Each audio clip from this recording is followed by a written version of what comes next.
Hey, tonight we're going to let our minds drift far, far back to a time when the world seemed vast, and the greatest power on earth was beginning to tremble under the weight of its own greatness. The Roman Empire, which had ruled for centuries, is about to face some of its most difficult years. This isn't a tale of sudden collapse, like a house struck by lightning and falling in a single night. No, this is the slow fading of an empire, a story stretched across decades, where every year, every choice, every march of soldiers along the dusty roads brings us closer to the end. As you settle in, perhaps under warm blankets or resting your head on a soft pillow, imagine that the hum of the modern world fades away. The cars, the phones, the busy chatter of today all disappear. Instead, you awaken to the cool air of the late 4th century, standing on the northern border of Rome, near the wide, steady waters of the Danube River. The year is 376 AD. The sky above is a pale gray, the kind of soft autumn light that makes the air feel crisp and alive. You can see your breath forming little clouds as you breathe.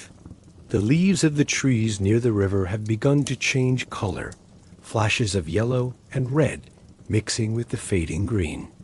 Somewhere behind you, the sound of Roman cavalry horses stamping their hooves on the packed earth drifts through the air. And before you lies a sight that would make anyone pause. Across the river, on the far bank, thousands upon thousands of people are gathered.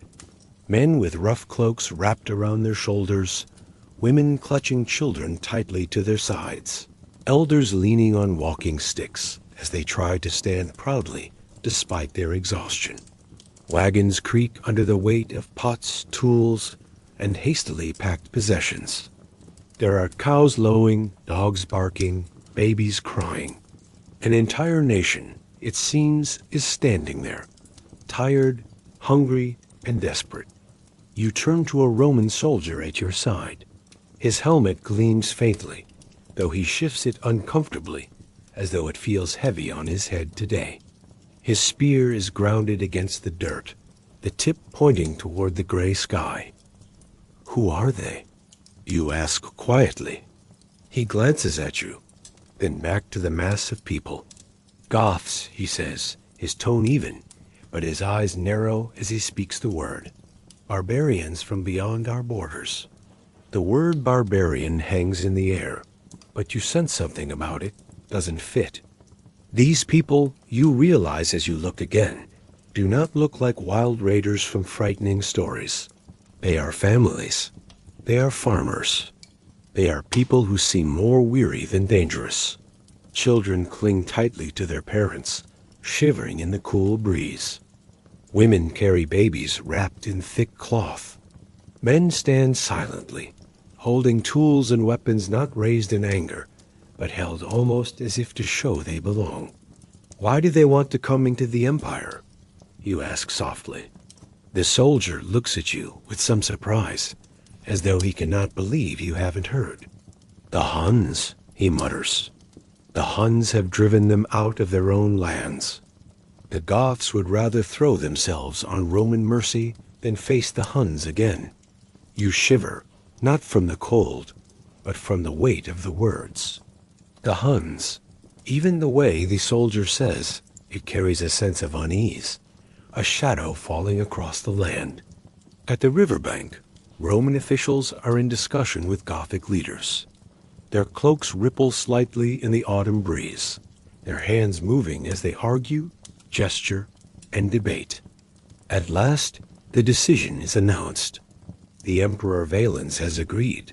The Goths may cross. They will be settled in Roman territory. Their men will serve in the Roman army, and in return, they will form a buffer between the empire and the dangerous Huns beyond. The soldier beside you forces a small smile. More soldiers for Rome, more defenders on the frontier. Clever, don't you think? But his voice betrays his doubt. You can hear it in the faint tremor in his tone, see it in the way his jaw tightens. He doesn't quite believe what he is saying. The Goths begin to cross, first in small boats, then on hastily built rafts, then by swimming and fording the shallower stretches. You watch as fathers push rafts ahead, mothers carrying children tightly above the water, elderly men and women clutching whatever they can hold as they struggle to wade through the current. The Roman soldiers help some, but the looks they give are sharp and suspicious. The air is filled with shouting, splashing, and the cries of frightened children. At last they are across. A nation within a nation now, strangers on Roman soil. At first, it might have seemed as though this would be the beginning of cooperation, of safety. But the next few months prove otherwise. You travel to a settlement where the Goths are placed, and what you see troubles you deeply. The Romans had promised food and supplies, but what arrives is pitiful.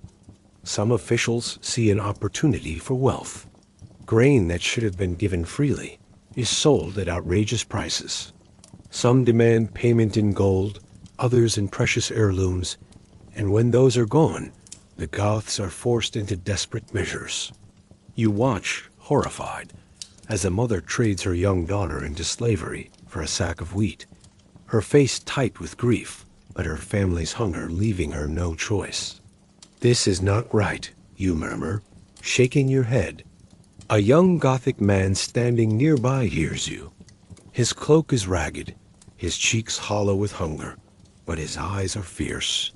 He speaks in surprisingly clear Latin. No, it is not. We came offering our service to Rome, protection in exchange for loyalty. But this is betrayal. His hands clench into fists. Some among us say we should fight back. You feel a chill, not from the autumn wind this time, but from the certainty in his voice. And fight back they do. By 378, a rebellion spreads among the Goths.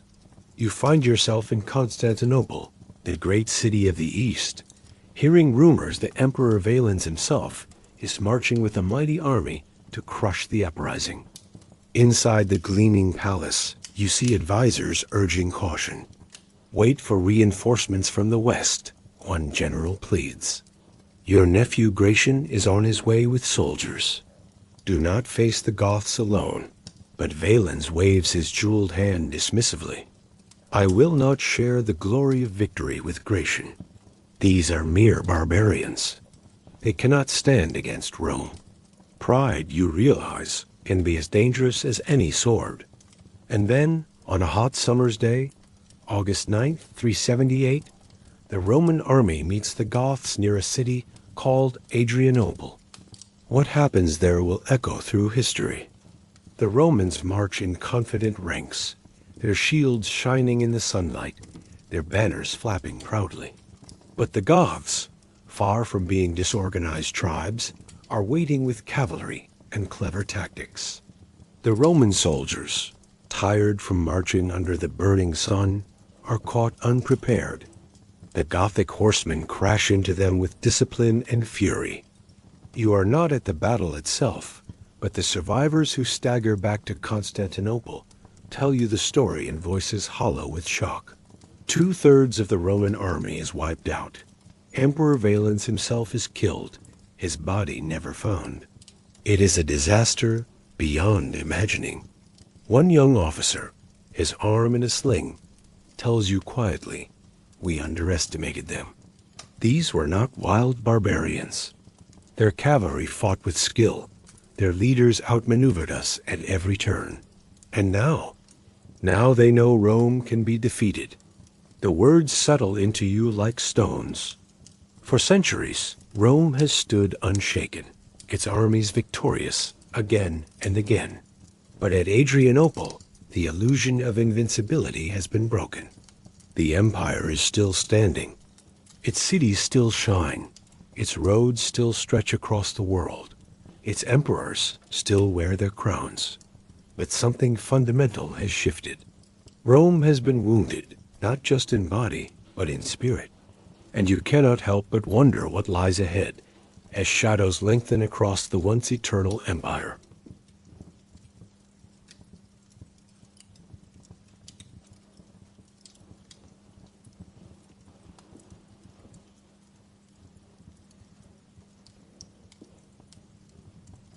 The dust of Adrianople does not settle quickly. In the months after that disastrous day, the Eastern Empire is shaken to its core. Constantinople, that great shining jewel of the East, seems suddenly more fragile than it did before. The city walls are still tall and strong, its marketplaces still bustling, its churches filled with prayer. But behind the proud facades lies unease. People whisper in the streets, fearful that the Goths might march straight to the gates of the city. And yet the city endures. Rome has always had a remarkable ability to survive its darkest moments, and even now, new leadership steps forward. In 379 AD, a new emperor is chosen to rule the eastern half of the empire, Theodosius. He is a Spaniard by birth, tall and broad-shouldered, with a stern brow and a sharp intelligence behind his eyes. Unlike Valens, whose pride had led to ruin, Theodosius is cautious, pragmatic, and willing to negotiate where necessary. As you walk through the marble halls of the palace, you hear advisors discussing the situation. "The Goths are still within our borders," one says, his voice edged with fear. "They are not broken. They are not leaving. We must come to terms with them." And come to terms they do. In 382, Theodosius makes a peace treaty with the Goths that would have seemed unthinkable just a few years earlier. They are allowed to remain within the empire, settling in the fertile lands of Thrace. They are not slaves, not exiles, but foederati, allies of Rome, bound to provide soldiers when called, but living under their own leaders and their own laws.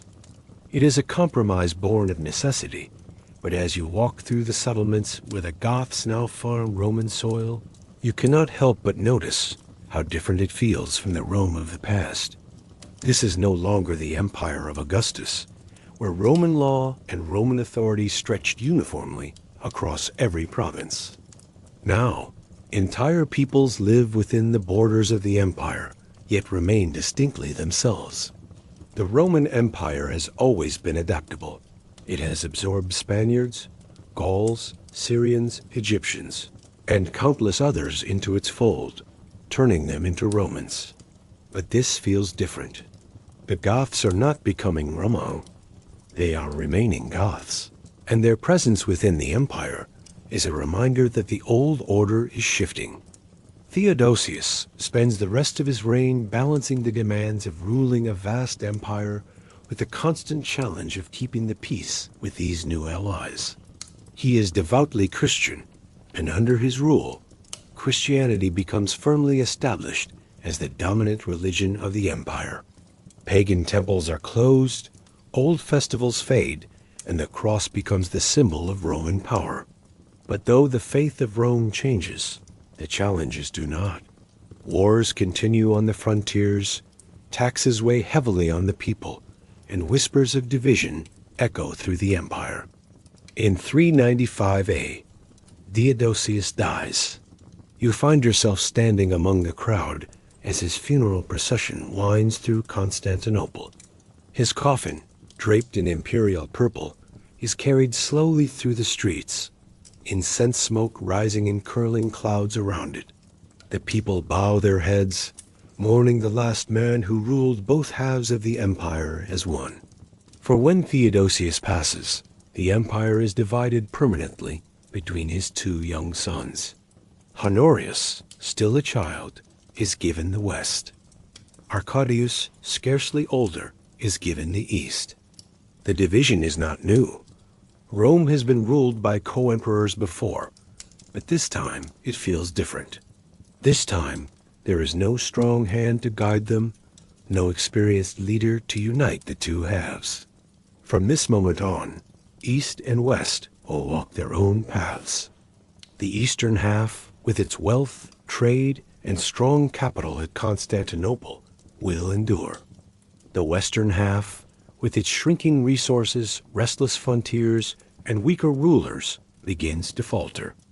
You travel west to the new imperial capital at Ravenna.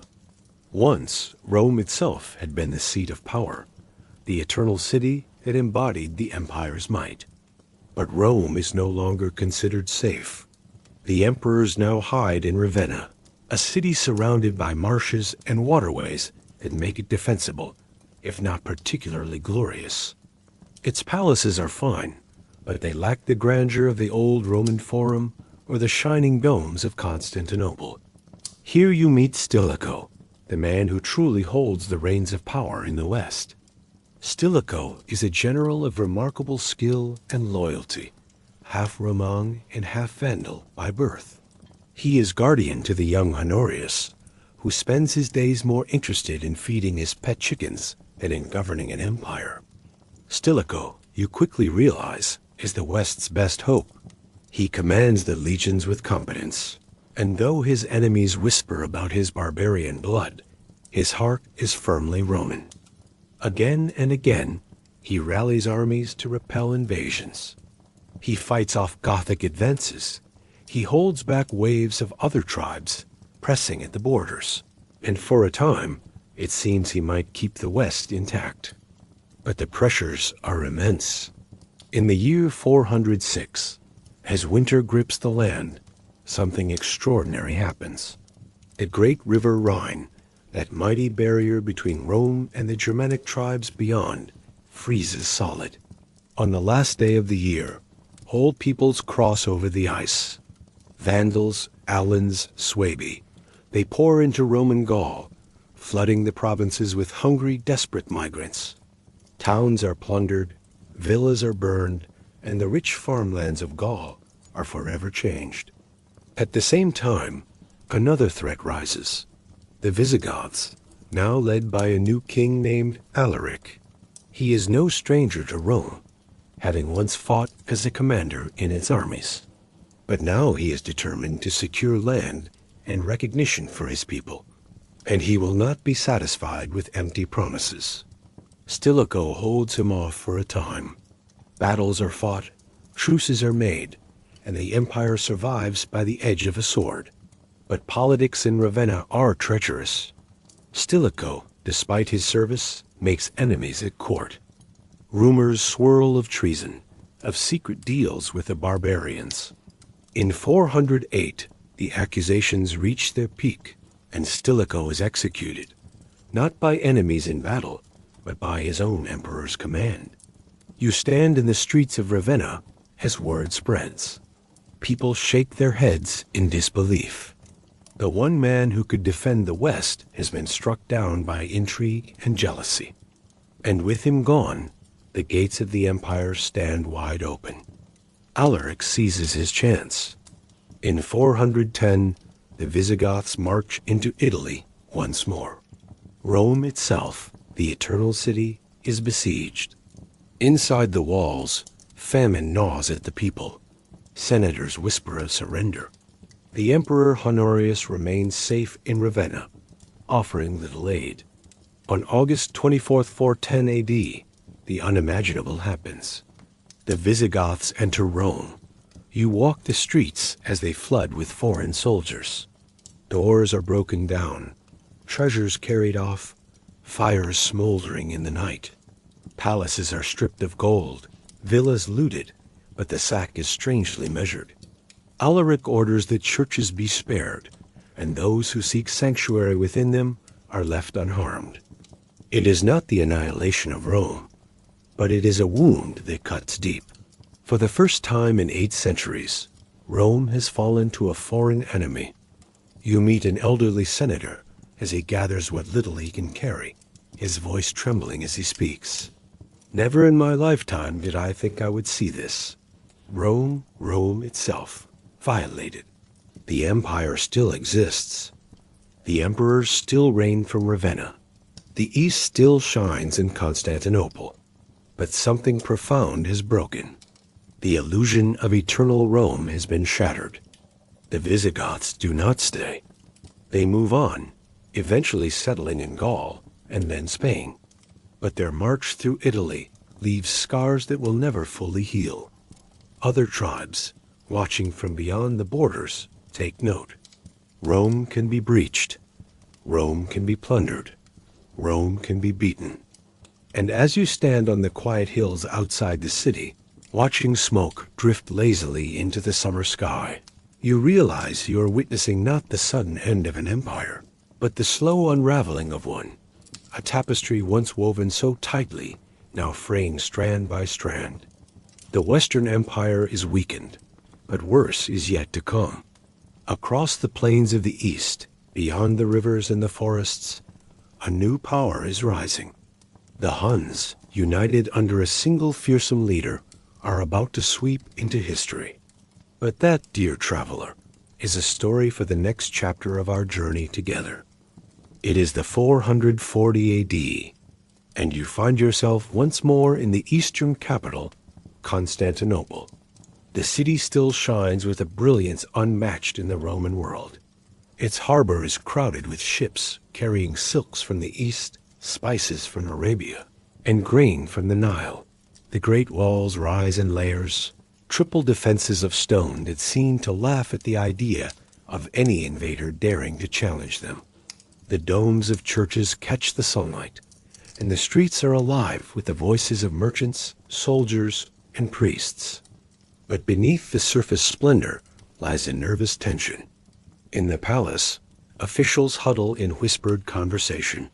They do not speak of the Goths or Vandals or the old familiar tribes along the frontier. They speak of a new name, one that carries with it a kind of dread that makes even hardened generals lower their voices. Attila. The name drifts through the palace like a chill wind. Attila the Hun, leader of the steppe horsemen, the scourge of the east, the rider who commands armies as swift and merciless as a storm. For decades, the Huns have haunted the borders of the empire, their arrival in Europe scattering the Goths and other tribes like leaves before the wind. They are not bound to cities or farms. They live on horseback, moving like shadows across the plains, their arrows striking with deadly precision. Roman chroniclers describe them with horror. Short, fierce men with scarred faces and wild eyes, their horses an extension of their bodies. Yet the most terrifying thing about them is not their appearance, but their relentlessness. They cannot be pinned down, cannot be bargained with in the way Romans are used to. They raid, they vanish, they return. Now, under Attila, they are more than raiders. They are an empire in their own right, stretching across the steppes, uniting countless tribes under a single banner. Attila and his brother Bleda ruled together at first, demanding tribute from both Eastern and Western Rome. Gold flows out of Constantinople in an endless stream, payments to keep the Huns from attacking. You sit in the grand audience hall of the palace as envoys return from negotiations with Attila. They carry themselves with strained dignity, but their faces are pale. One unrolls a scroll and reads aloud the terms. The Huns demand more gold than ever before, hundreds of pounds of it each year. We have been paying them for years, another official mutters bitterly. But now their demands are impossible. The treasury cannot bear it. The emperor listens in silence, his face carefully composed, but his eyes betray his worry. The city may be strong, its walls unbreakable, but beyond those walls lies a vast empire stretched thin. The Huns can strike almost anywhere, and the Romans cannot be everywhere at once. Years pass, and the tension builds. Then, in 445 AD, Attila takes sole control of the Huns after the suspicious death of his brother. With one mind directing them, the Huns become an even greater threat. You find yourself traveling through the Balkans when the storm finally breaks. Villages burn in the distance, their smoke rising into the sky. Refugees stream along the roads, carrying what little they can save. The Huns have crossed the Danube again, but this time they do not come as scattered raiders. They come as a tide. Entire cities fall before them. Nisus, once a proud Roman settlement, is reduced to ruins. The Huns strike swiftly, then vanish, then strike again. leaving nothing but ashes behind. And still, gold flows from Constantinople. The empire pays, because the alternative seems unthinkable. To fight Attila head-on is to risk annihilation. But Attila is not satisfied with the east alone. His gaze turns westward, to the struggling half of the empire, where emperors change like seasons and generals scheme for power. The Western Empire, with its hollowed-out treasury and weakened armies, seems ripe for conquest. The year is 451, when word spreads of a great invasion. Attila has gathered a vast army, not just Huns, but subject tribes from across the steppes, Germanic warriors pressed into service, and countless others bound by fear or loyalty. Some say 500,000 men march with him, though the truth is likely less. Still, the numbers are staggering. He crosses the Rhine and pours into Gaul, burning, pillaging, demanding tribute. The Western Romans are in disarray, but one man rallies what strength remains: Flavius Aetius. Known as the last of the Romans, Aetius is a general of cunning and experience, a man who has spent part of his youth as a hostage among the Huns themselves, learning their ways. Now he uses every ounce of his skill to hold the West together. You march with his army as he gathers not only Roman legions, but also allied Visigoths, Franks, and Burgundians. It is a strange sight. The very tribes that once fought against Rome now stand beside it, facing a common enemy. The decisive clash comes on the plains of Gaul, near a place called the Catalaunian Fields. The summer sun beats down on endless grasslands as two mighty hosts face one another. On one side, Attila, seated upon his black horse, his gaze cold and commanding, surrounded by his banners fluttering like dark wings. On the other, Aetius, steady and calm, holding together a coalition of uneasy allies. The battle that follows is fierce beyond imagination. The ground shakes beneath the thunder of hooves. Arrows darken the sky. Swords and spears clash in waves of sound. At one point, the Visigoth king Theodoric falls in battle, but his people fight on with fury. Attila, pressed hard, retreats to a hilltop where he piles saddles into a great mound, ready to die upon them in a warrior's last stand. But the Romans and their allies do not storm the hill. The battle ends in stalemate, but it is enough. Attila withdraws, beaten back, but not destroyed. You walk the fields after the fighting, the grass trampled, the earth dark with blood. Bodies lie in endless rows, Romans and Huns, Goths and Franks, all mingled together. It is said that more men fell here than in any battle in living memory. The Catalaunian plains are soaked with the price of resisting Attila, and yet Rome has held. For a brief moment, it feels as if the empire has found its strength again. But Attila is not finished. The very next year, in 452, he turns south and marches into Italy itself. Cities fall before him, their people fleeing in terror. The road to Rome lies open. Panic spreads like wildfire. You arrive in the Eternal City to find its streets filled with fear. The memories of Alaric's sack 4 decades earlier still haunt the people, and now they believe they face something even worse. But then, something unexpected happens. As Attila approaches, a delegation goes out to meet him. At its head is not a general or a senator, but Pope Leo I, dressed in simple but dignified robes, his face calm as he confronts the most feared man of the age. What passes between them is not fully known. Some say Leo, with his eloquence, persuaded Attila to turn back. Others whisper that a plague had broken out in his camp, or that famine threatened his supply lines. Still others claim Attila saw a vision of saints and angels standing beside the Pope, warning him to leave Rome untouched. Whatever the truth, the outcome is the same. Attila withdraws. Rome is spared. It is a reprieve, not a salvation. For Attila remains alive, and the Huns still loom like a shadow over the empire. But fate has its own plans. In 453, not long after his Italian campaign, Attila dies suddenly. Some say from a nosebleed on his wedding night, others from poison, still others from divine punishment. His empire, held together by his personal power, quickly unravels. The tribes he commanded scatter, the unity of the Huns dissolves, and their threat fades. Rome breathes a sigh of relief. The great storm has passed, but as you walk the worn roads of Italy, past ruined farms and abandoned villages, you see clearly that the empire has paid dearly for its survival. The West is weakened beyond repair, its resources drained, its cities hollowed.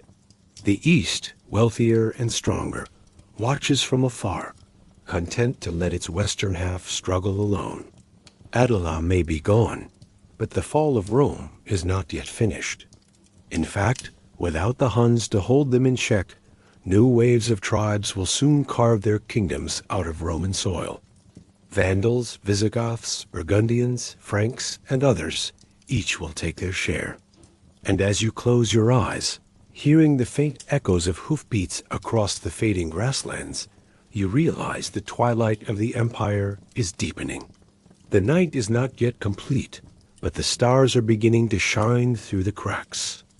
The year is 429, and you find yourself gazing out across the Mediterranean.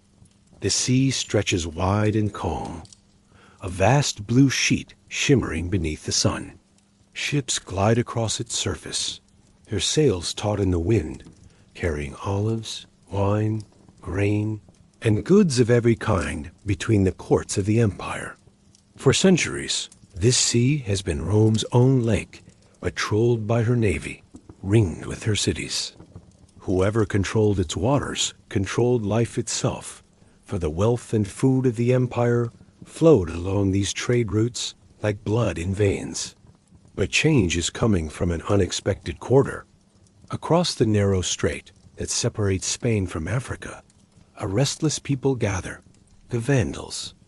The Vandals began as one of many wandering tribes, drifting through the empire's borders in the long migrations that reshaped Europe. They passed through Gaul, battled Franks, pressed into Spain, and carved out lands there. Yet Spain itself proved unstable. The Visigoths pressed in. Roman armies harried them. Famine struck. And so, under the leadership of a sharp, ambitious man named Genseric, the Vandals looked southward to Africa. You stand upon the coast near Gibraltar and watch as ships creaked under the weight of warriors, women, children, and all their belongings. It is not a raid. It is a people on the move, a nation uprooting itself, crossing the sea to claim a new home. Over 80,000 souls, it is said, carried across in whatever vessels they could seize or build. The Roman governor of Africa, Bonifacius, is caught unprepared. Africa is the jewel of the Western Empire. The soil here, dark and rich, yields harvests so plentiful that it feeds not only Africa, but Italy itself. Grain from these provinces fills the warehouses of Rome, pours into the bellies of her people. Africa is stability, wealth, and power. Without it, the West cannot survive. When the Vandals land, their advance is swift. The farms that once supplied Rome now burn in their path. Bonifacius, torn between loyalty to the court in Ravenna and his own desperate calculations, cannot hold them back. Some say he even invited the Vandals into Africa during a quarrel with the Empress Placidia, though later he tried to resist. Whatever the truth, the result is the same. By 439, Genseric seizes Carthage. Carthage, once the rival of Rome itself, centuries ago in the Punic Wars, now becomes the capital of a new Vandal kingdom. You walk through its streets, and the change is astonishing. The colonnades and amphitheaters of Roman Africa are still here, But the rulers are not senators or governors in purple, but Vandals clad in mail, their speech sharp with northern accents. Roman aristocrats bow their heads, seeking favor with their new masters. Priests of the empire's churches whisper nervously, for the Vandals follow Arian Christianity, a branch the Romans call heresy. From Carthage, Genseric rules with a steady, calculating hand. He is no reckless barbarian chief. He is cunning, patient, and ruthless when needed. His fleet, drawn from the harbors of Africa, spreads across the Mediterranean. The Vandals are no longer wanderers. They are sailors now, masters of the sea Rome once claimed as her own. And soon the raids begin. You board a ship in the harbor of Carthage, its hull laden not with goods, but with warriors. The Vandals row swiftly, their sails catching the wind, heading toward the Italian coast. Villages that once lived in peace beneath the shadow of Rome's power now cower at the sight of Vandal sails. They strike at Sicily, at Sardinia, even at the shores of Greece. The sea itself feels less safe. Traders whisper of routes too dangerous to attempt, of harbors abandoned. The arteries of empire clog with fear. The most shocking blow comes in 455. The Western Emperor Valentinian III is dead, assassinated in the swirl of palace intrigues. In Rome, chaos reigns as factions struggle for control. Into this weakness sails Genseric. His fleet appears at the mouth of the Tiber, dark shapes on the horizon. Panic spreads through the eternal city. You walk the streets of Rome that day. Memories of Alaric's sack, 45 years earlier, linger in every stone, and now the terror returns. The gates cannot hold. Negotiations are hurriedly arranged. Once again, it is the Bishop of Rome, this time Pope Leo I, who steps forward. He meets Genseric, just as he once met Attila, and pleads for mercy. The Vandal king agrees, but on his own terms. The Vandals enter Rome, not as allies, not as raiders slipping through shadows, but openly as conquerors. For 2 weeks they strip the city of its treasures. Temples, palaces, the golden ornaments of centuries, all are carried to the ships. Even the sacred vessels of the Jewish temple, taken by Titus from Jerusalem centuries before, are seized and borne away. The people of Rome weep as cart after cart of plunder rattles through the streets toward the river. And so, the word Vandal becomes forever linked with destruction. Yet it is not wanton fire and slaughter this time, but calculated pillage. Genseric takes what he can, leaves the city shaken but still standing, and returns to Carthage with Rome's wealth glittering in his holds. The consequences are profound. Without Africa, the Western Empire is like a body cut off from its food supply. Italy grows hungry. Grain shipments dwindle. Famine stalks the land. Soldiers cannot be paid. Fortresses crumble without supplies. Loyalty withers where gold once bounded. Meanwhile, in Carthage, the Vandals thrive. Their ships roam freely, their kingdom stable, their power unchallenged. From the ashes of Rome's loss rises a new dominion. You travel inland, across the African countryside, and the contrast is stark. Roman villas still dot the landscape, their mosaics glittering, their olive groves stretching in neat rows. Yet above them flies not the imperial eagle, but the banners of the Vandals. A new order has taken root, and the empire cannot dislodge it. Back in Italy, emperors rise and fall in rapid succession, powerless to reclaim what has been lost. Each new ruler sends embassies, makes treaties, tries to bargain with Genseric. None succeed. The Vandals hold firm. The loss of Africa is more than territorial. It is a wound that never heals. The Western Empire, already weakened by decades of invasion and civil strife, now bleeds out slowly. Without the breadbasket of Carthage, Rome cannot sustain itself.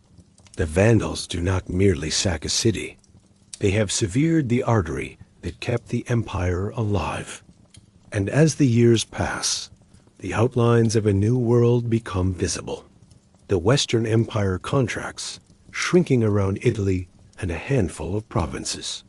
Beyond its borders, new kingdoms flourish. The Visigoths in Spain, the Franks in Gaul, the Vandals in Africa. Each step, each loss, pushes Rome further into the shadows of its former self. You stand once more at the edge of the Mediterranean, the waves lapping softly at your feet.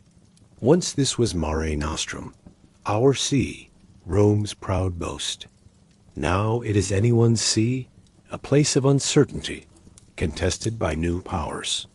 The light of Rome still glows, but it flickers, dimming with each passing year. The Vandals sail away into the horizon, their ships black silhouettes against the setting sun. Behind them, Rome grows smaller, weaker, and hungrier. Ahead of them lies a future in which the empire is no longer the master, but merely one power among many. And in your heart, as you watch the tide shift, you feel the empire's slow collapse quickening. The center has been hollowed. The shell remains, but inside, the strength is gone. The fall is not sudden. It is a long unraveling. And Africa's loss marks the point from which there is no return. The year is 456 AD, and the sun is setting over Ravenna, the strange, marsh-bound capital of the Western Empire. You walk slowly along narrow streets, the damp air heavy with the scent of salt and reeds, the faint buzzing of insects rising from the lagoons. This is not Rome, not the eternal city of marble and legend. Ravenna is a compromise, a fortress hidden among swamps, chosen for safety rather than glory. Its walls are strong, its waterways difficult for enemies to navigate. Yet the city feels like a refuge, not a heart, as though the empire has already retreated into hiding. Inside the imperial palace, the emperor himself sits uneasily on his throne. His name is Avitus, a man raised not from Rome but from Gaul, supported by the Visigothic king Theodoric II. His robes shimmer in the lamplight, purple still, but the power they represent is fragile. He rules not by his own strength, but because others allow him to. Around him gather generals, advisors, bishops, and ambassadors, each one carrying more weight in reality than the emperor himself. This is the new face of empire. No longer a colossus of laws and legions, the West is now a stage where emperors come and go like actors, often installed by soldiers, often toppled just as quickly. Behind them, pulling the strings, are generals, men of mixed heritage, often born outside Italy, many of them of barbarian descent. One such man is Ricimer. Ricimer is of Germanic blood, a mix of Suebi and Visigoth, raised as a soldier in Roman service. He cannot be emperor himself. The old Romau aristocracy still clings to the idea that only men of Roman lineage may wear the purple. But he does not need the title to wield power. His hand rests firmly on the hilt of the army, and in this era, the army decides who rules. You see Ricimer moving through the palace corridors, tall, broad-shouldered, his presence commanding. He speaks little, but when he does, others listen. His soldiers obey him without hesitation. Avitus may wear the crown, but Ricimer is the one whom men fear, the one who can raise or destroy emperors at will. The story of the Western Empire, from this point onward, becomes the story of such men. The emperors, Majorian, Libius Severus, Anthemius Olybrius, Glycerius, Julius Nepos, Romulus Augustulus, are shadows, their reigns often lasting only a few years, sometimes only months. Behind each stands a general, a kingmaker, who places them on the throne when useful and casts them aside when not. Majorian is one of the rare exceptions. A soldier of skill and vision, He attempts to rebuild the empire's strength. You march beside him as he inspects his troops, eyes sharp, voice steady. He dreams of reclaiming Africa from the Vandals, of restoring Roman pride. For a moment, it seems the old fire might flare again. His fleet gathers at Cartagena in Spain, but before it can sail, the Vandals strike. By cunning, sabotage, or sheer fortune, Genseric destroys the Roman ships in harbor. The dream dies before it leaves the shore. Majorian tries to govern wisely, reforming taxes, curbing corruption, disciplining the army. But Ricimer grows uneasy. A strong emperor is a threat to his power. And so, in 461, Majorian is deposed, forced to strip off his imperial robes, and quietly executed. The empire loses one of its last real leaders. You walk through the streets of Ravenna after Majorian's death. The people murmur of betrayal, of wasted chances. Yet life goes on, as it always does. Bakers still knead dough, children still play, merchants still haggle. The empire collapses slowly, so slowly that many living within it do not notice until much is already gone. After Majorian, Ricimer rules more openly. He appoints emperors like one might place pawns on a board. Libius Severus, little more than a name. Anthemius, brought from Constantinople to seal an alliance with the East. Olybrius, another compromise candidate. Each reign ends in failure, often in blood. Ricimer himself dies in 472, but the pattern he established endures. The empire has become hollow. Its emperors no longer lead armies into battle, no longer command loyalty by their presence. They are symbols useful for treaties, for ceremonies, for the illusion that Rome still lives. But the reality belongs to generals, to soldiers, to the shifting tides of fortune. You pause for a moment in the Basilica of San Vitale, one of Ravenna's great churches, still under construction in this age. The mosaics gleam gold and emerald, holy figures gazing serenely from walls above. Here, art and faith still flourish, even as politics wither. It is a reminder that decline is never simple. Even in collapse, beauty and culture persist. Beyond Ravenna, the provinces continue to slip away. Britain has long been abandoned. Gaul fractures under the rule of Visigoths, Burgundians, and Franks. Spain too bends to new masters. Italy remains the core, but it is surrounded, besieged, isolated. And within Italy, loyalties are uncertain. The army itself is no longer Romang in the old sense. Its ranks are filled with men of Germanic birth, Heruli, Goths, Huns, even Vandals who once were enemies. They fight for pay, for land, for the chance of plunder. Their loyalty lies not with Rome as an idea, but with their generals, with whoever ensures their survival. You march with them one morning, hearing their songs around the campfire. They sing not of Rome's founding or its heroes, but of their own ancestral tales, of rivers far to the north, of mountains and forests Rome never conquered. Rome's legions, once the embodiment of discipline and Roman identity, have become something else. A mercenary host, Romang in name, barbarian in blood. The Senate of Rome still exists, meeting in hushed chambers, issuing decrees. Aristocrats still debate philosophy, still inscribe their family names upon monuments. But their voices are faint, their influence waning. Real power lies elsewhere, in the hands of men like Ricimer, Gundobad, Orestes, men who rise from the sword, not the toga. As you stand upon a balcony overlooking Ravenna's waterways, the thought settles heavy in your mind. The empire no longer truly rules itself.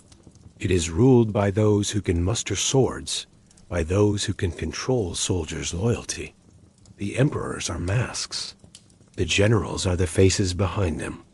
The Western Roman Empire has become a theater of shadows, and the curtain is drawing slowly toward its final act. It is the summer of 475, and you are standing at the edge of the Adriatic coast, the sea stretching out before you, calm and glittering in the sun. The gulls circle lazily above, their cries mingling with the faint lap of waves. Behind you, the empire stirs, still called Rome, still clothed in its old titles and ceremonies, but thinner now, like parchment worn with age.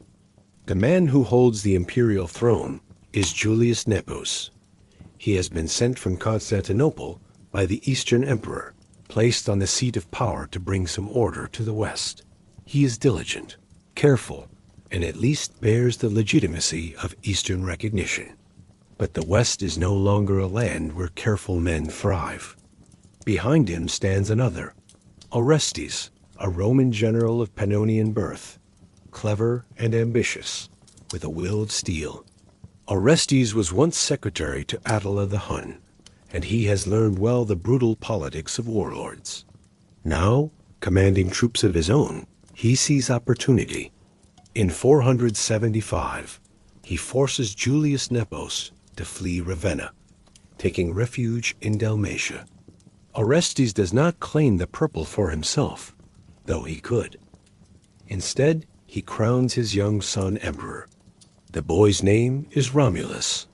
By chance, he carries a name heavy with irony. Romulus, like Rome's legendary founder, and Augustus, like its first true emperor. Romulus Augustulus, the little Augustus, as some will mock him.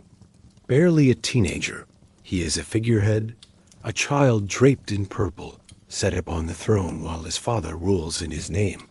You see the boy in the imperial palace, his feet dangling from the high throne, his eyes wide with curiosity rather than power. He is no tyrant, no schemer, simply a child swept up in forces too vast for him to grasp. Around him, generals whisper, courtiers bow, scribes record decrees in his name. But all know the truth. It is Orestes who governs, Orestes who commands the armies, Orestes who dreams of rebuilding the empire in his own image. Yet Orestes faces a problem, one that has haunted Rome for decades. His army, though loyal for now, is not Roman in the old sense. It is composed largely of foederati, allied troops of Germanic origin, settled on Roman soil, promised land in exchange for service. They have fought faithfully, but they are weary of waiting. They demand what was promised: estates in Italy, farms for their families, security for their children. Orestes hesitates. To grant them land would mean dispossessing Roman aristocrats, stripping the old families of their wealth and estates. To refuse risks mutiny. He chooses refusal. And so the soldiers turn to another leader. His name is Odoacer. Odoacer is tall, imposing, his presence commanding. Born among the Syri, a Germanic tribe, he has risen through the ranks as a warrior of exceptional skill and natural authority. His men trust him. They look to him not as a distant Roman official, but as one of their own, a man who shares their hunger and their hopes. You walk among his camp one evening, the fires crackling, the smell of roasted meat in the air. His followers gather close, their voices hushed as Odoacer speaks. He promises them land, promises them Italy itself, if they will stand with him against Orestes, and they do. The storm breaks quickly. In 476, Odoacer marches upon Ravenna. Orestes rallies what forces he can, but they are too few, too scattered. He is captured near Piacenza, executed without ceremony. The boy emperor, Romulus Augustulus, is spared. Perhaps it is his youth, perhaps the sense of pity he inspires. But Odoacer has no wish to stain his hands with unnecessary cruelty. The child is quietly deposed, stripped of the purple, and sent to live out his days in comfort, a pension provided, a villa by the sea. and so it ends. On that quiet day in September 476, the Roman Empire in the West ceases to exist as a political reality. There is no grand battle, no fiery destruction, no sudden collapse, merely a transfer of power, almost mundane in its formality. The Senate, weary and practical, sends word to Constantinople. The West needs no new emperor. One ruler is enough for both halves of the empire. They present the imperial insignia, diadem, scepter, purple robe, to the Eastern court, acknowledging the sovereignty of the Eastern emperor. Odoacer, meanwhile, takes the title of Rex Italia, King of Italy, not emperor, not Augustus, simply king. He rules in the name of the Eastern emperor, at least in theory, but in practice he governs as he wills. The Western Empire is no more. You stand at the gates of Ravenna as Odoacer enters in triumph. The people watch uncertain. Some cheer, some weep, most simply observe. Life, after all, continues. The baker still kneads his bread. The shepherd still tends his flock. The mason still sets his stone. For them, empire or kingdom matters little, so long as their bellies are filled and their homes are safe. And this is perhaps the most striking truth of the empire as end. For many who lived through it, the fall of Rome was not an apocalypse, but a change of rulers. The world did not end. The streets of Ravenna did not crumble overnight, nor did the fields of Italy go untilled. The Senate still met, coins were still minted, churches still held mass. What ended was the illusion, the belief that Rome's power was eternal. Romulus Augustulus, the last Western emperor, fades into obscurity. Some say he lived quietly until old age, watching from afar as new rulers rose and fell. Others imagine him reflecting on the strange twist of fate that gave him both the most exalted and most powerless of crowns. History remembers his name, though not his deeds. Odoacer rules Italy for over a decade, until he is himself overthrown by Theodoric the Ostrogoth. But that is another story, one that belongs not to Rome, but to the kingdoms that followed. For Rome, the curtain is closed. The Western Empire, born in conquest, matured in grandeur, weakened in division, has given way to something new. Not nothing, ever nothing. The roads remain, the laws echo, the language endures. But the empire itself has slipped into history. You walk through the streets of Ravenna one last time, the dusk falling, the lamps flickering in the windows. The air smells of wood smoke and damp stone. Somewhere, a child laughs, chasing a ball of rags down the alley.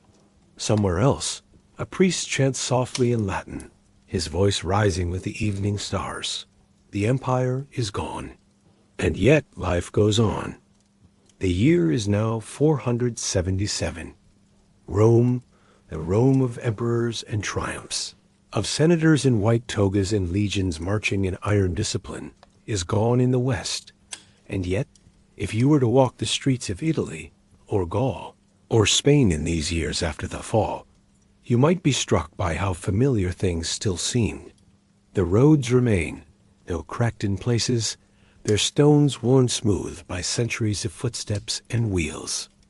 The aqueducts still stride across valleys, carrying their streams with serene precision. Farmers still sow wheat and barley, still press olives and grapes, still measure their seasons by the same rhythms that had guided their grandparents and great-grandparents. The Senate still exists in Rome, though shrunken in influence, its marble halls echoing with fewer voices. It is no longer a body that directs policy for an empire, but it still gathers, still debates, still holds on to the memory of what it once was.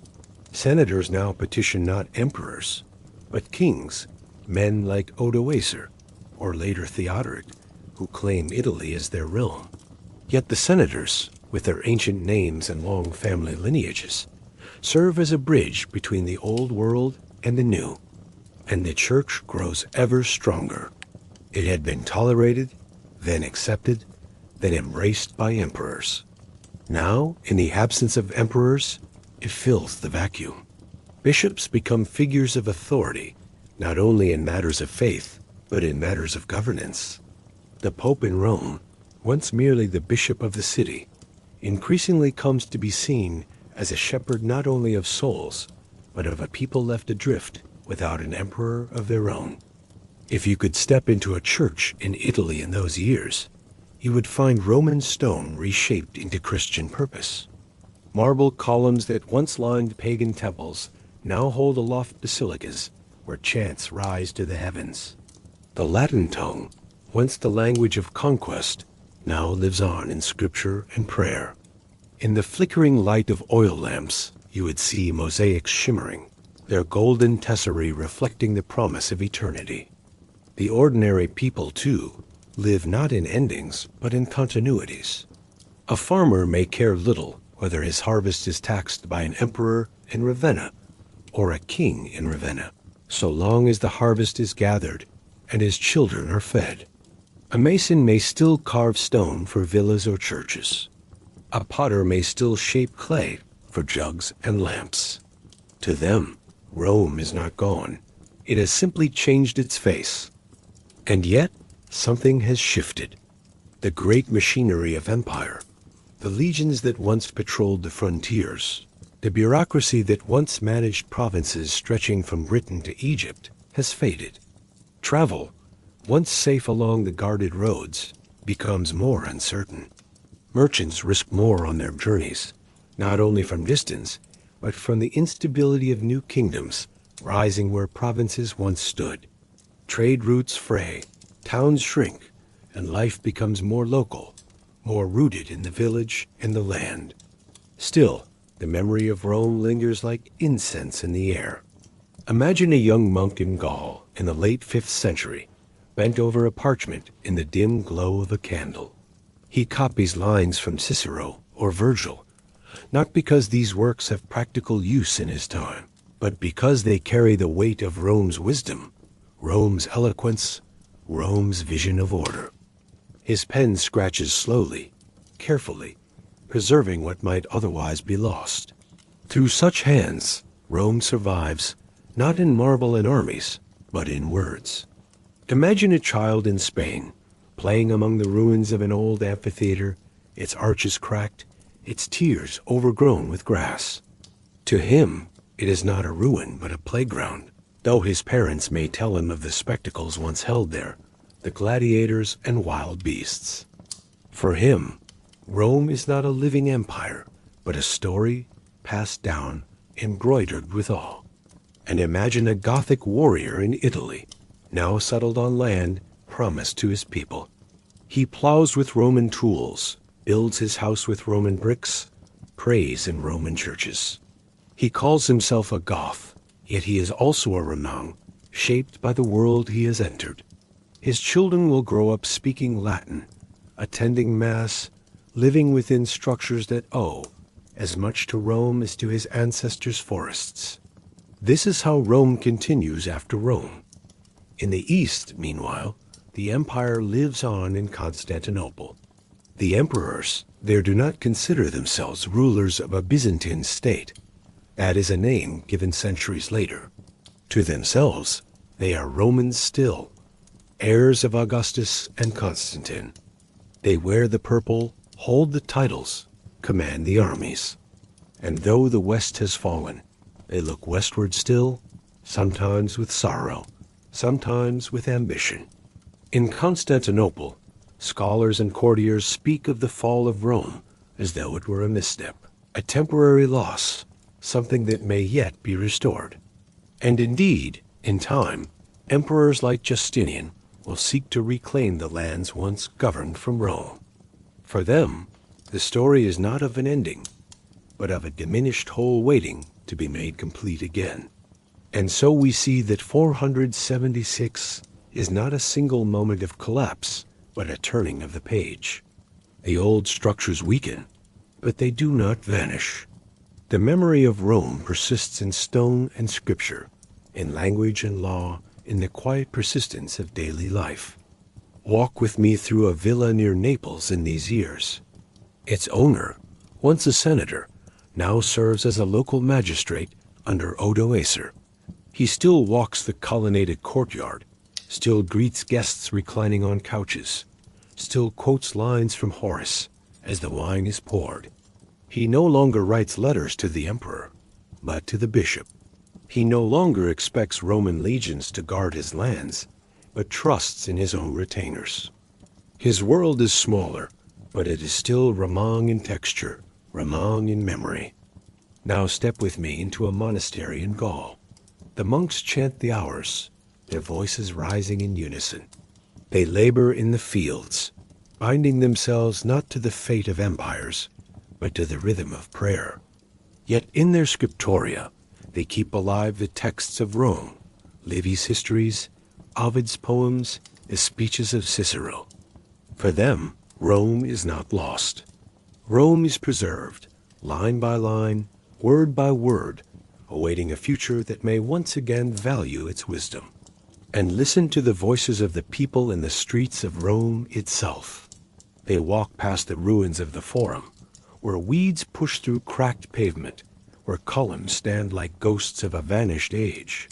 They tell their children, "Here is where the senators once gathered.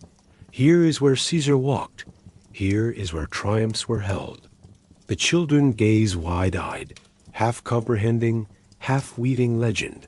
Rome, in their minds, becomes both memory and myth. It is in myth that Rome begins to endure most powerfully, not as a living empire, but as an idea. Rome is remembered not only as a place, but as a standard, the measure of order, of law, of civilization. Later kings will crown themselves with Roman imagery. Later empires will claim to be heirs of Rome. But in these first years after the fall, the seed is only just being planted. The people live among the stones of Rome, and from those stones will grow the memory of something eternal. It is one thing for an empire to fall in name, and another for its lands to be lived upon by those who come after. When the Western Roman Empire dissolved in 476, it left behind not empty spaces, but fertile provinces, bustling towns, and millions of people whose lives could not simply stop. Into this vacuum stepped the so-called barbarian kingdoms, Gothic, Vandal, Frankish, and others. Yet these were not kingdoms that swept Rome away. Rather, they grew up like ivy on old stone walls, winding themselves into Roman shapes, even as they changed the face of the structure. Let us begin in Italy, where Odoacer ruled after the deposition of Romulus Augustulus. He was, in name, king of the Italians, but in practice, his rule looked strikingly Roman. He kept the Senate in place, preserved Roman law, and allowed the great landholding families to keep their estates. He minted coins bearing his own image, yes, but they were struck in Roman mints, with Latin inscriptions, and circulated along Roman roads. His kingdom was not the rejection of Rome, but a continuation in altered form. Not long after, Odoacer was replaced by Theodoric, king of the Ostrogoths. Theodoric had been raised as a hostage in Constantinople, where he absorbed the manners of the Roman court, the workings of Roman administration, and the habits of Roman culture. When he came to power in Italy, he did not seek to erase Rome, but to preserve it. He wore Gothic dress at times, but also the robes of a Roman patrician. His court was a blend of Gothic warriors and Roman administrators, each needed for stability. Picture his palace at Ravenna, its walls decorated with shimmering mosaics. To walk its halls was to see both Gothic power and Roman artistry mingled together. His reign was remembered by many Romans as a time of stability, when the roads were maintained, justice was administered, and culture continued to flourish.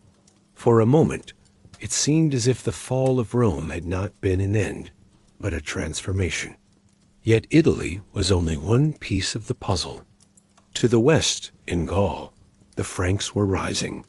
The Franks, unlike some of the other peoples who entered Roman lands, did not sweep away much of the Roman population. Instead, they slowly expanded their influence, settling first along the Rhine, and then pushing deeper into the fertile lands of northern Gaul. Their leader, Clovis, would prove to be a figure of remarkable importance.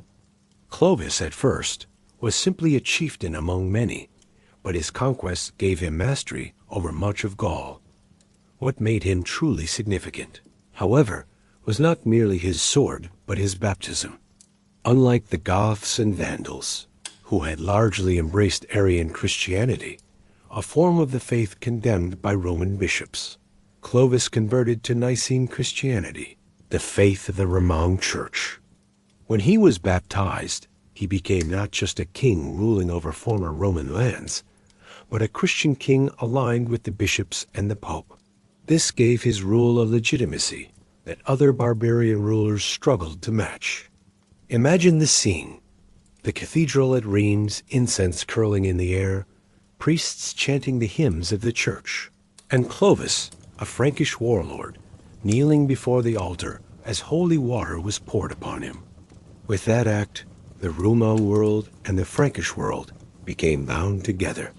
His subjects, Roman provincials and Frankish settlers alike, could look to him as both a protector and a partner of the faith that bound them. To the south, in Spain, the Visigoths had carved out their kingdom. Like the Ostrogoths in Italy, they ruled not by tearing down what Rome had built, but by placing themselves atop it. Roman aristocrats still owned land. Roman law, adapted and codified, still governed disputes. Latin remained the language of administration, and Roman cities like Toledo and Merida continued to thrive. The Visigoths, though, brought their own flavor. Councils of nobles, warrior traditions, and the blending of Gothic customs with Roman order. Further still, across the sea in North Africa, the Vandals had established a kingdom with Carthage as its heart. Their ships, swift and daring, roamed the Mediterranean, intercepting trade and raiding coasts. To Romans, they seemed the very image of barbarian cruelty. And indeed, their sack of Rome in 455 had cemented their infamy. Yet in Carthage, the Vandals maintained much of Roman life, though in their own fashion. Baths were used, markets bustled, and fields still yielded grain. Their kingdom was smaller, more precarious, but it was also undeniably Roman in its structures. What we see in all these places is a paradox. Rome had fallen, but Rome was also everywhere. Walk with me into a village in Gaul in the late 5th century. The farmer tills his field with a Roman plow, speaks Latin sprinkled with Frankish words, pays taxes to a Frankish king, and listens to sermons delivered by a Roman-trained bishop. To him, life has changed little. The soldiers who patrol the roads may look different, their helmets pointed rather than crested, their speech strange, but the structures around him, the church, the villa, the marketplace, are still familiar. In Italy, an aristocratic Roman family still hosts banquets in their villa. Their guests may now include Gothic nobles, speaking of battles in distant lands, but the table is still set with Roman dishes, the cups still filled with wine pressed from Italian grapes. In the corner, a tutor still teaches the children to recite Virgil's lines, even as the Gothic king rules outside their walls. And in Spain, a Roman jurist sits in his study, drafting a legal code for Visigothic kings, blending Gothic custom with Roman law, creating a new synthesis that will govern for generations. He scratches the words onto parchment, knowing that what he writes is not merely for today, but for the ages. These new kingdoms did not see themselves as destroyers of Rome. More often, they claimed to be continuators of it, protectors of its traditions, rightful heirs to its legacy. They issued coins that bore Roman designs. They adopted Roman titles like consul and patricius. They built in Roman styles, wrote in Latin, prayed in Roman churches. Rome had fallen, yes, but it had also been absorbed, transformed, and reborn in new shapes. It is easy, from the long distance of history, to imagine sharp breaks. Rome ending in 476, the Middle Ages beginning the next day. But history, lived on the ground, is rarely so abrupt. For those who lived through it, the end of Rome was not a single moment, but a slow fading, like twilight deepening into night. And yet, in that twilight, new stars began to appear. As we reach the twilight of our story, it is fitting to look eastward, to Constantinople, where the Roman Empire did not fall but endured. For while the West had splintered into Gothic, Vandal, and Frankish kingdoms, the Eastern Empire, what we now call Byzantium, remained strong, prosperous, and filled with the memory of Roman greatness. In the 6th century, one emperor above all others sought to bring that greatness back. His name was Justinian. He was a man of vision and determination, ruling not merely as a caretaker of what was, but as a dreamer of what might be restored. Under Justinian's orders, generals like Belisarius and Narses sailed westward, carrying the banners of Rome back into lands long lost. Their campaigns were remarkable. The Vandals of North Africa were defeated, their kingdom swept away, and Carthage brought under imperial rule once more. Italy, too, saw Roman soldiers marching down ancient roads, reclaiming cities that had slipped into Gothic hands. For a moment, it seemed as though the old empire had risen again, stretching once more from the shores of the Atlantic to the deserts of Africa. And yet, it was not to last. The wars drained the empire's coffers, and plague stalked its cities. Though the banners of Rome flew again in Ravenna and Carthage, the strength behind them was fragile. The reconquered lands would not remain long in Byzantine hands. Italy descended into renewed conflict. Africa grew unstable, and Spain, briefly touched by imperial power, returned swiftly to Visigothic rule.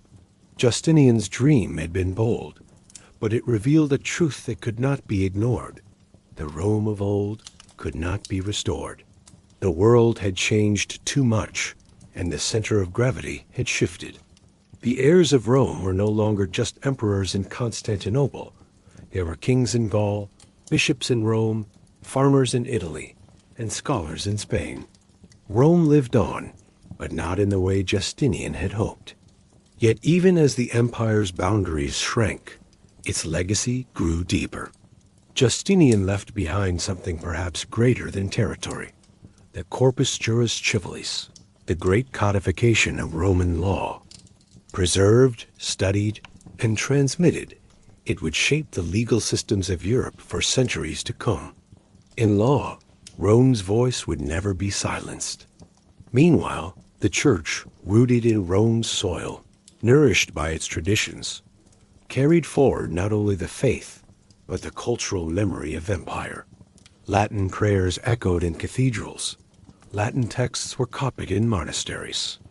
And the figure of the Pope, Bishop of Rome, rose steadily as a spiritual guide for the Western world. If we step back now and look at the arc of this long story, what do we see?